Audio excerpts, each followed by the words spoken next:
I think there are about 5 things that typically great PMs always do. The first is that they basically do whatever it takes in order to make sure that the product is shipped out. What I mean by that is they're okay probably staying on late nights for weekends at a go, or talking to whoever it takes, or talking to customers and getting information and design requirements, and closing the loop with a lot of different parties. So making sure that they are ready to roll up their sleeves and get the job done, number one. Number two is that in order to do that, great PMs ensure that they have a phenomenal working chemistry, especially with engineering, and even more importantly with all other business functions, primarily design. It could be business development, sales, category managers, customer service agents, and so on and so forth, right? So basically they make sure that the working environment is healthy. There is a lot of debate going on, and that they are leading from the front and making sure that decisions are taken. In order to do that, there's the next point, number 3.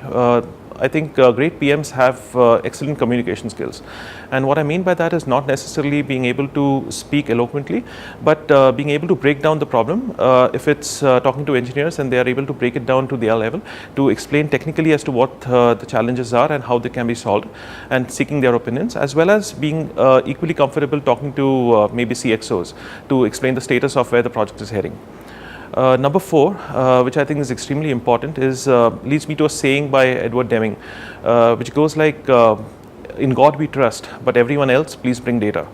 So the point, I think the 4th point is that they are very data focused, and they make sure that decisions are taken primarily looking at metrics and data. Whenever any new product gets launched, they actually look at metrics and numbers and use that as a basis to take decisions.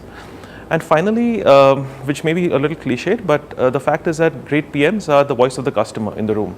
So typically when you're discussing product requirements, there may be a particular opinion from the business development teams or from category managers who have sales targets.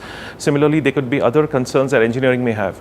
But it's the PM who looks at all of that and raises the concern from a customer point of view as to what should be the right thing to do instead of what is probably the easier thing to do. So I think those are some of the qualities that make a great PM.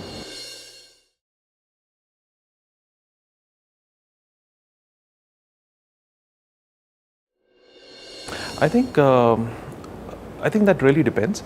But if you look at it from I mean, if you consider that industry-specific knowledge, in my opinion, is always helpful to have. For example, and let me just break it down by an example, right? Say a product manager who's designing a system that has to be used by warehouses. Now, if he does not know that, say, there could be different taxation structures in different states within India, then he would obviously develop a product that may go to production, and then it probably would not be very useful because it doesn't support a simple feature like that.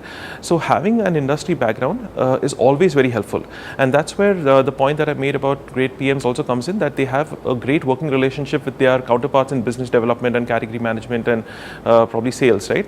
So that they get those tidbits of the industry or the background experience from them, and that can be used very well to design a product that is basically successful. So I think it definitely helps to have industry experience.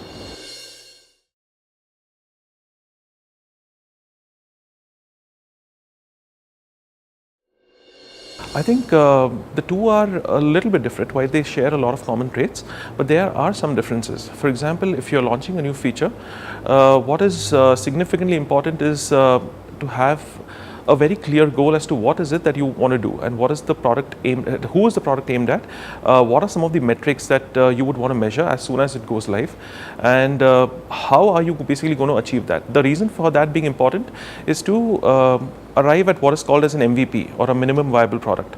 So the more information you get before you launch a product, the better it is to design the bare minimum that you need to do so that customers can start using the product, basis which you can then iterate. Coming to the second part of the question, which is a product that is existing in the market, the difference there is that typically I've seen great product managers have that a little bit of empathy for the users, right? Because you are now changing a product that they were used to, and altering it to something different.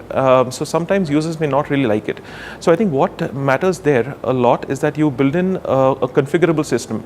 For example, say when you go live, if something breaks and if users don't like your product at all, then you have a way to switch back immediately to the original settings.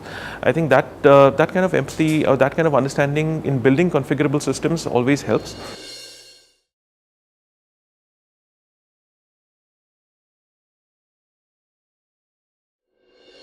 I think currently, if you look at the industry, there is a lot of gap between what great PMs need to do and between what is taught to them, probably in the courses that they're learning at school or with their friends.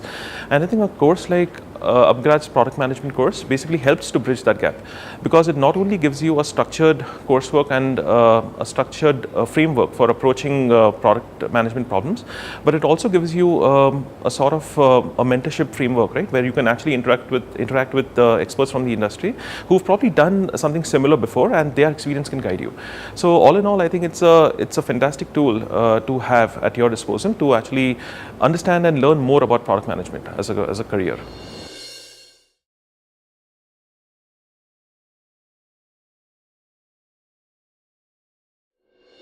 I think from a piece of advice, I would say that one of the things that is very important for PMs and great PMs is to actually start learning about the business, right? Is start learning how does the business work, because many a times when you're actually focused on working with engineering, you tend to get into the minute details without understanding the bigger picture. So I think it's very important for PMs to, while they can discuss the minute details as well, it's important for them to understand the bigger picture as to how the product impacts customers and how they can actually use this and tweak it and keep tweaking it so that the business actually performs all the way better.